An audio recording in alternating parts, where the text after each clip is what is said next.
네, 4부 시작하겠습니다. 그 사이 속보가 들어왔네요. 김건희 씨에게 검찰이 징역 15년을 구형했고요. 벌금은 20억을 구형했다는 소식입니다. 이것도 내년 1월 돼야 결론이 나올 텐데요. 네. 관심 있으신 분들 많을 테니까 자세한 내용은 또 별도의 뉴스를 통해서 처리하도록 하고요. 오늘은 계속 얘기 드리지만 시민의 기록 차원에서 좀 특별 좌담을 마련했습니다. 사실 지금 아카이비스트들이 만드는 1203 아카이브라는 사이트도 있고요. 지금 내란의 밤 시민의 기록이라는 책도 오늘 출판되기도 했는데 다양한 분야에서 이제 국회, 여의도 본청뿐만 아니라 그날을 기록하고 있는 서로 다른 공간에 있었던 분들 이야기를 좀 들어보도록 하겠습니다. 박정훈 대령 변호인이기도 한 정구승 변호사님 나오셨고요. 안녕하세요. 반갑습니다. 네, 그리고 박주민 의원실에서 일하고 있는 김이나 보좌관님 나오셨고요. 네, 반갑습니다. 네, 그리고 늘 이 시간에 함께하는 박형광 기자 나오셨습니다. 네, 겸손방송국 박형광입니다. 네, 안녕하세요. 사실 저는 이제 오늘 누가 나오시는지 오후에 들어가지고 네, 그래서 어쨌든 당일날 뭐가 있었는지 어디 계셨고 무엇을 하고 어떤 기억을 하시는지 차례로 일단 먼저 들어보도록 할까요? 먼저 김이나 보좌관님.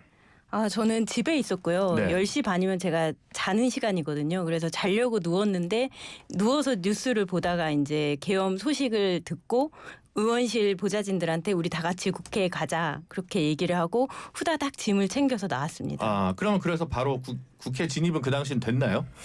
저는 국회에서 도보로 한 20분 거리 살거든요. 근데 뛰어갔어요. 그래가지고 굉장히 일찍 도착한 편이고 제가 도착했을 때 그 경찰 버스들이 이제 막기 위해서 스크럼을 짜고 있었어요. 그래가지고 경찰 버스가 이제 스크럼을 짜고 있는데 옆에 이제 그 담을 뜯어가지고 그 사이로 들어갔습니다. 담을 뜯어요? 네, 거기 담이 좀 부서진 데가 있었는데 저 말고 여러 명이 못 들어가서 그 앞에서 공용물 다 같이 파괴로 옆에 변호사 계시니까 의장님 죄송합니다. 네, 자백이 될 것 같아요. 네, 별도의 법적 판단을 받아보시도록 하고요. 알겠습니다. 네, 그래서 그러면 그 안에 본청까지 나중에 들어가서 막는 거 역할까지 하신. 네, 당연히 그렇게 했고요. 제가 도착했을 때 국회의원이 한 15명 정도 도착했다고 하더라고요. 그렇군요. 굉장히 초반에 붙어 있었습니다. 의원회관으로 안 가고 바로 본청으로. 네. 빠른 판단이셨네요. 그 판단이 안 되는 의원들도 많으셨던 것 같은데 우리 정 변호사님은? 저는 그날이 저 강혜경 변호인단의 회식이 네. 국회 100m 밖에서 이루어지고 있었다가 그래서 저희가 술을 매우 많이 마시고 다 가고 저랑 보좌진 한 분만 남아있는 상태였습니다. 여기서 강혜경이랑 명태균 게이트와 관련된 맞습니다. 공익제보 하신 그분을 말씀하시는 거죠? 그날이 아마 명태균 기소 날인가 그래갖고 그걸 기념하고 저희가 회식을 하고 있다가 그 소식을 듣게 되었고 그 보좌진 분께서 만취하셔서 제가 어떻게 보면 국회 인력 한 명을 빼돌린 거가 됐기 때문에 제가 다시 1인분을 하고자 바로 국회로 뛰어갔고 당시에 저도 엄청 빠르게 움직여서 아마 국회가 그 경찰 통제되기 전에 저는 이미 들어가 있었습니다. 국회 안으로 진입을 하신 거예요? 네, 진입을 해서 그때는 이제 국회의원들 못 들어오고 있는 국회의원들을 위해서 변호사다 이거는 뭐 이게 불법적이다라고 해서 경찰을 설득하다가 헬기가 오는 걸 보고 이제 그 여의도 그 본관까지 가는 그 잔디반 있잖아요. 거기를 마치 그 좀비 영화처럼 다 같이 뛰어가고 가로질러서 담을 넘을 필요 없죠. 이미 들어와 있었으니까 들어와서 잔디밭을 가로질러서 본관 앞에 가서 최후의 그 본관 문을 지키던 3인 중에 한 명이 되었습니다. 그 길이 아니라 잔디밭으로 가로질렀죠. 급한데. 그래서 당직자도 아니고 공직자가 아닌데 공직자 당직자 출입증 없는데 아마 본관을 지키고 나중에 저는 그 자연스럽게 또 본관 안까지 들어갔어요. 너무 힘드니까 해도 되고 그러다 김규현 변호사가 나중에 와서 그렇게 본관을 못 들어오고 있었어요. 출입증이 없으니까. 그렇죠. 그래서 제가 나랑 같이 막은 방호 의원들이 넣어줄 거다라고 갔다가 팀장님한테 걸려서 같이 쫓겨났습니다. 그렇죠. 마치 장비처럼 그 계엄군을 막으셨잖아요. 그 입구에서. 네, 제가 덩치가 작진 않아갖고 입구에 이제 방호원분들이 같이 이게 스크럼 짜고 제가 가운데서 입구를 막고 있었습니다. 사실 그 국회 본청 안에 들어가려고 하면 그건 다 출입증해서 해야 되는데. 무단 출입. 오늘 현행법 많이 나옵니다. 네, 알겠습니다. 네, 그렇게 하면 보통 국회 출입이 일정 기간 제한되는 그런 게 있는데 박형광 기자님은요? 저는 일단 집에서 받고 보다가 이게 무슨 일인가 하고 그냥 본능적으로 그때만 해도 국회를 출입을 하고 있었기 때문에 본능적으로 국회를 갔죠. 갔는데 바로 편집국장이 전화가 와서 너 거기 있으면 큰일 난다. 일단 빨리 회사로 들어와라 라고 해서 회사로 들어갔던 기억이 있습니다. 그래 오히려 회사로. 네, 왜냐면은 그때 당시에 제가 이제 명태균 게이트를 한창 쓰고 있었고 그날도 그 명태균 게이트와 관련한 기사를 어떻게 잡아야 되는지를 막 고민하고 있을 때였거든요. 그러다 보니까 일단 내가 가지고 있는 자료를 백업을 해놔야겠다라는 생각을 했었고 그래서 편집국장이 불러서 바로 회사로 들어갔죠. 들어가서 그때 당시에 편집국장, 정치부장 저 이렇게 3명이 모처에 호텔로 피신을 했었던 기억이 납니다. 아 그렇습니까? 네. 스스로 굉장히 중하다고 생각하시는 분들이군요. 자의식이 좀 강했습니다. 네. 아니 저도 전화 갔었거든요. 네. 선배 괜찮아요? 어디 네, 숨어야 네. 되는 거야. 그래서 나까지 안 올 걸? 그렇게 생각을 했었는데 사실은 그때 제가 저희 사무실이 아니라 사무실에서 임시로 빌린 공간에서 사무를 보고 있어서 네. 거기까지는 모를 것 같아서 저는 이제 별로 그건 없었고 근데 마감이 있어서 국회를 바로 갈 수 없어가지고 답답했던 길이 있습니다. 그날까지 뭘 써야 돼가지고 그래서 일을 하면서 이제 켜놓고 있었던 기억이 나는데 현실적인 모먼트네요. 네. 지금 어쨌든 1년이 지나서 지금 웃으면서 얘기하지만 사실 그날은 이제 웃을 수 있는 상황은 아니었던 거잖아요. 그래서 그렇게 이제 진입하셨는데 그럼 각자 조금씩은 얘기했지만 좀 가장 기억에 남는 장면 특히 김이나 부장관님부터.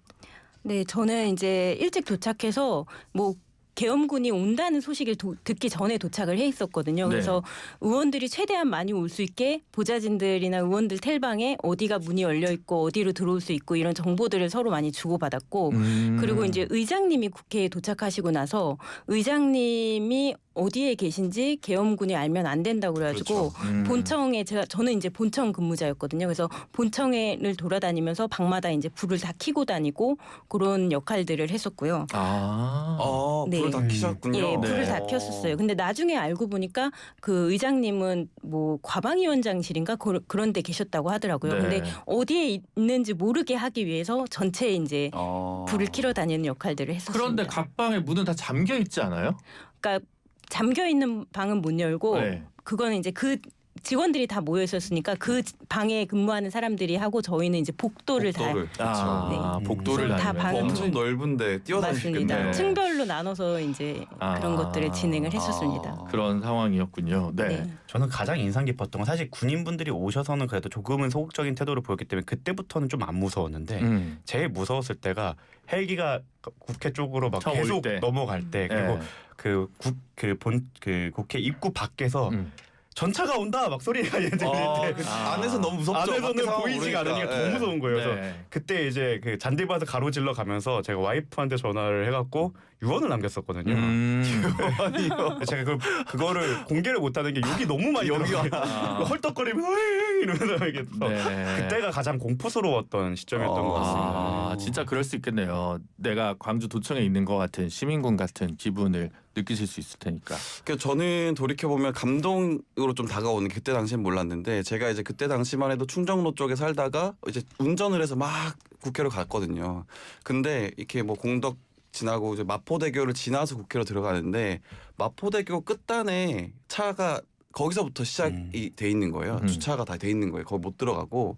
그래서 저는 다른 길 국회 그 대로를 잘 아니까 다른 길로 여차여차해서 국회로 갔는데 지금 돌이켜 보면은 그때 정말 일반 시민들이 다 오셨구나. 그런 생각이 들더라고요. 왜냐하면 국회를 좀 잘 아시는 분들은 이 새길을 알기 때문에 막 이렇게 왔을 텐데 그분들이 거기까지 쭉 늘어서 있었다는 것이 지금 돌이켜 보면은 이게 진짜 일반 시민분들이 많이 오셔서 그때 계엄을 막아낼 수 있었다라는 생각이 좀 들더라고요.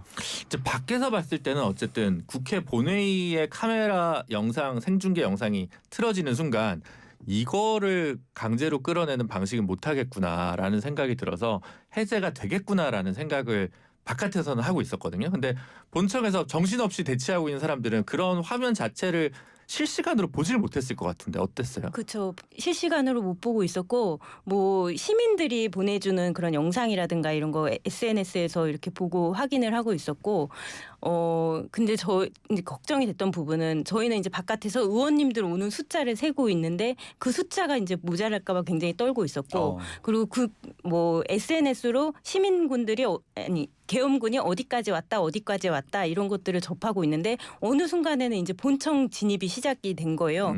그래서 정말 마지막에는 로텐더홀의 최종 관문까지 왔었거든요. 그래서 로텐더홀 관문에서 사실은 막혀서 못 들어왔었는데 그때까지 갔을 때는 정말 너무 떨려가지고 의원님한테 왜 표결 안 하냐고 막 문자도 보내고 그랬던 기억이 나요. 이제 로텐더 홀이라 하면 이제 국회에 이제 큰 그 도움 있는 정문으로 들어가서 그 붉은색 그 뭐죠? 카페트가 깔려 있는 네, 계단, 그 맞습니다. 권위적인 계단을 올라가면 네. 있는 홀, 그 본회의장 바로 앞에 있는 홀입니다. 홀인데 네. 거길 로텐더 홀이라고 합니다. 그쵸, 그쵸. 네, 거기까지 왔어요. 네, 거기 앞까지 왔었고 국회가 또 문이 굉장히 많잖아요. 엄청 그래서 많죠. 어느 예. 문으로 들어올지를 모르고 보좌진들은 다 당직자나 보좌진들은 사실은 뭐 이렇게 딱 조직돼서 움직이는 게 아니기 때문에 어디 문을 빨리 지켜야 된다 그러면 우르르 가고 어느 문 지켜야 된다 그러면 우르르 가는 상황이어서 뭐 우후죽순으로 좀 움직였던 부분이 있었고 마지막에는 이제 어디로 들어왔는지 모르겠지만 근데 나중에 알고 보니까 이제 국힘당 당사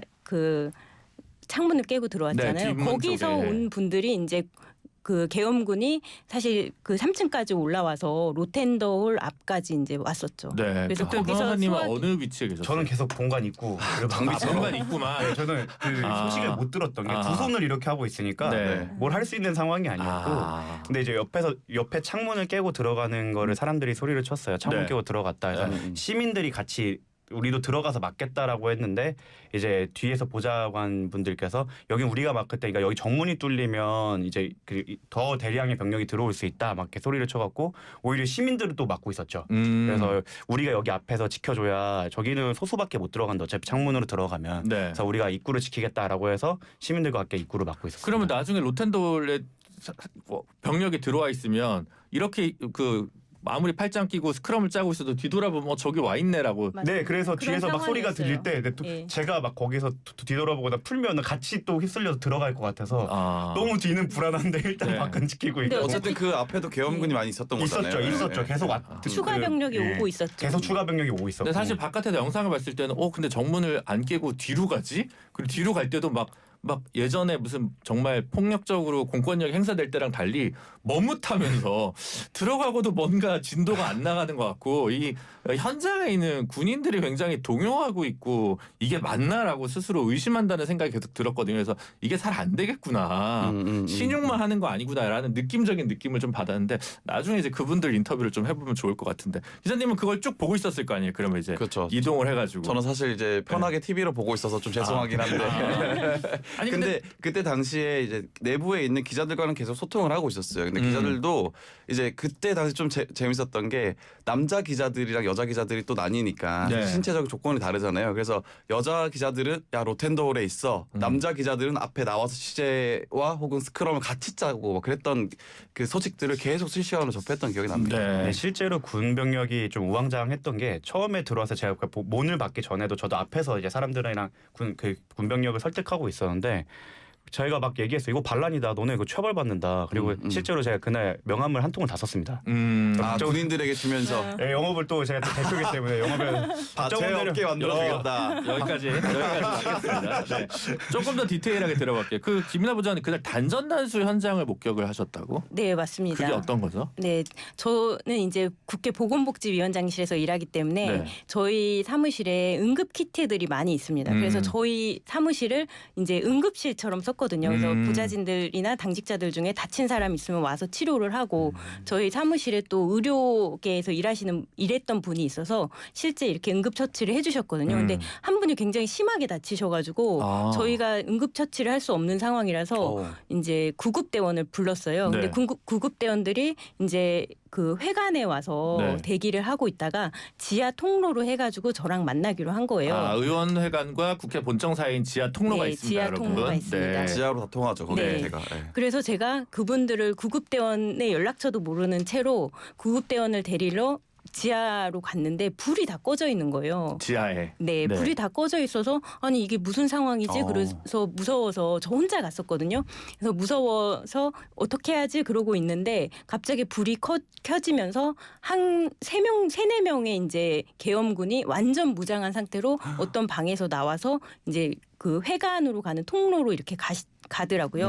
그래서 제가 너무 무서워서 진짜 무서웠을 것 진짜 같아요. 네, 네. 저 여자 혼자고 네. 이 3명이 있고 제가 여기서 잡혀가도 아무도 모르겠다라는 생각이 들어서 사진을 후다닥 찍어서 가족들한테 이제 보내놓고 아. 왜냐하면 그 순간에 그 군인들의 복장을 알아야지 이 사람이 어느 부대의 사람인지를 가족들이 나중에 찾을 수 있을 것 같아서 가족들한테 보내놓고 저는 이제 그 뒤에 숨어 있었는데 가족들 그분들이 엄청 걱정하셨겠네요. 그분들이 저를 힐끗 보더니 그분들도 당황하셔가지고 그냥 이렇게 걸어가더라고요. 그리고 그거를 이제 저는 잊고 있었고, 근데 나중에 뉴스공장에서 네. 그 보도가 있었잖아요. 그걸 보는 순간 나 이때 있었는데 이 장면을 내가 옆에서 봤었는데라는 생각이 들어서 다시 한번 사진을 꺼내 보니까 그 시간이 단전 단수를 끝내고 단전 단수를 한 순간이었고 이제 불을 켜고 이제 나가는 장면을 제가 뒤에서 봤던 거더라고요. 지금 그 사진이 유튜브로도 살짝 지금 나가고 있는데요. 한 명인데 여기는 그 앞에 총 3명이 있고 그 앞에는 더 여러 명이 있습니다. 아 그렇군요. 예, 근데 이게 신기해서 찍은 사진이 아니고 정말 살려고 찍은 급해서. 사진입니다. 단전 단수는 어디를 그러면 한 거예요? 단전을 했는데 어떻게 전기가 다시 들어오죠? 나중에 언론 기사를 보니까 그 단전 단수를 했을 때 이 계엄군이 전체가 단전된 줄 알고 껐었다고 그러더라고요. 근데 거기는 사실은 지하만 불이 꺼진 상태였거든요. 예, 그래서 그러니까 자기들이 있는 지하만 불 끄고 네. 방법을 몰랐던 거죠. 있는데 허술한 계엄군이기는 했네요, 확실하게. 근데 그 순간은 진짜 무서웠을 것 같은데요. 굉장히 공포스럽고 진짜로. 덜덜덜 떨었습니다. 그러면 그렇게 해서 어쨌든 지나가서 의원회관으로 가서 이 구급대원들과 조우해가지고 뒤에 이제 다치신 분들은 크게 맞습니다. 문제가 없었던 그래서 건가요? 그분들을 만나서 올라가서 치료를 했었습니다. 네, 근데 이제 그 상황에서 우후죽순 서로 얼굴 아는 사람들이 있지만 이 본회의장에 들어가는 의원들은 의원들이고 본청에서의 각종 인력들을 지휘하는 별도의 지도부나 뭐 이렇게 계통이 뭐가 있는 거예요? 전혀 없었고요. 네. 저희는 사실 보좌진들끼리도 얼굴을 모르고 당직자인지도 모르고 사실 사무처 직원들인지도 모르고 기자인지도 모르고 서로 모르는 상황이었기 때문에 그냥 누가 어디로 가야 된다 하면은 우르르 가고 약간 사실 오합지졸이었다고 저는 생각하거든요. 큰 사람이 지휘하고 네. 있었습니다. 근데 어쨌든 그 저희가 그 계엄군이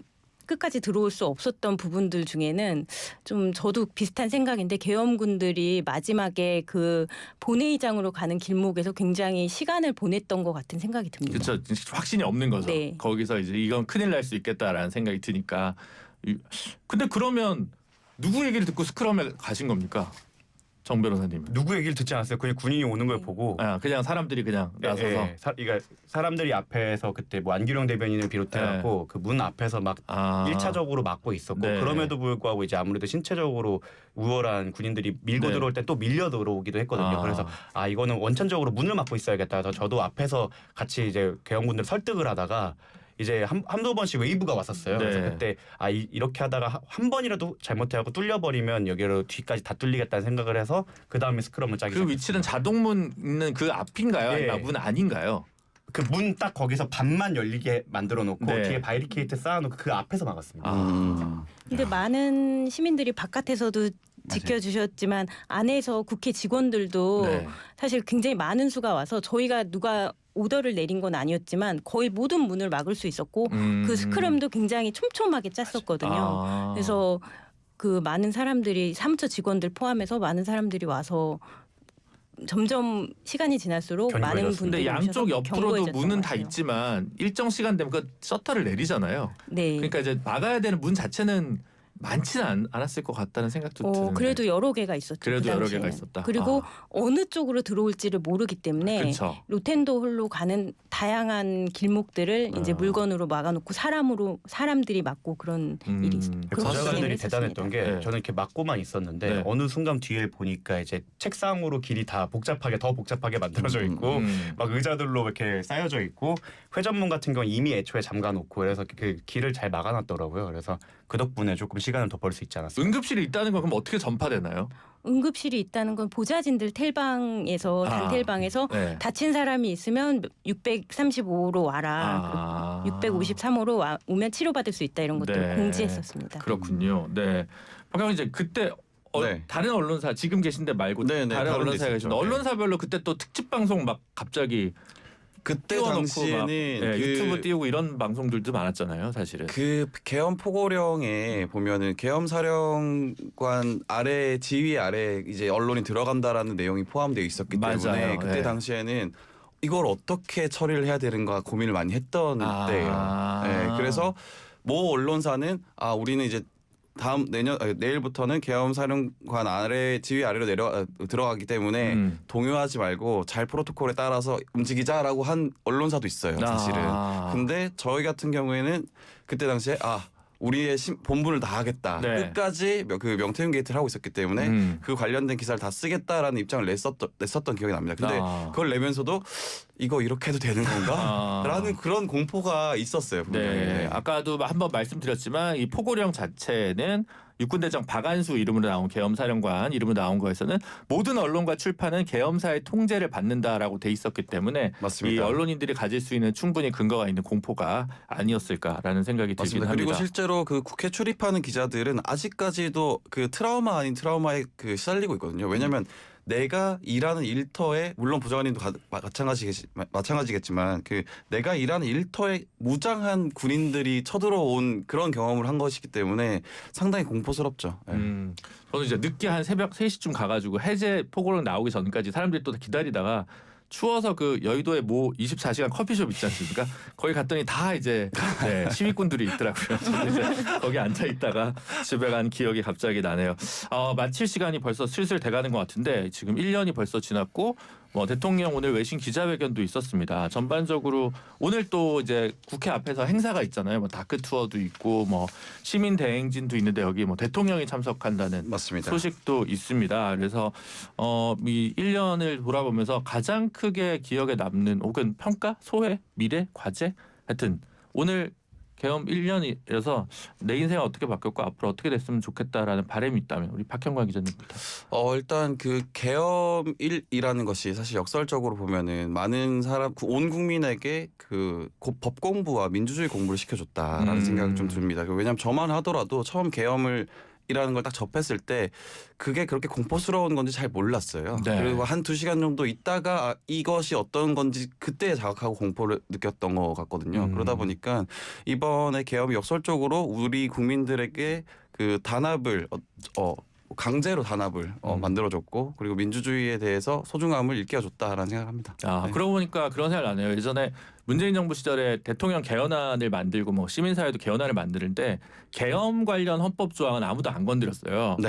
이거 해야 되는 거 아니야? 근데 또 나겠어. 이런 되겠어. 식의 그렇죠. 어떤 좀 안이함이 있었던 맞습니다. 것 같은데 지금은 이제 그 조항도 좀 손볼 부분이 분명히 있는 것 같다는 생각이 들기는 합니다. 정구승 변호사님. 저는 이제 대한민국의 시스템과 민주주의가 얼마나 취약할 수 있는가를 한번 확인하는 1년이었던 것 같고 그리고 우리가 약간 존경에 맞지 않던 엘리트들의 민낯을 확인할 수 있었던 1년이었던 것 같습니다. 그래서 이런 1년의 그 교훈을 통해서 시스템과 그리고 민주주의에 대해서 소중함을 깨닫고 개선하는 방향으로 가야 되고 그리고 저희가 스펙에 가려진 그리고 그 사람들의 수많은 그 역임했던 그 직위 같은 것들에 가려진 그 사람들의 실체를 확인해서 이제는 조금 새로운 방식의 인재 등용 방식이나 거기에 대한 평가 방식이 있어야 되지 않을까 생각을 합니다. 사실 그 헌법재판관 임명을 제대로 안 하는 문제가 헌재 제도도 사실은 이제 예비재판관 문제라든가 또 개헌 사항인데 어쨌든 이 시스템에 약간 미비가 좀 밝혀진 부분도 있고 오랜 공직자 생활하신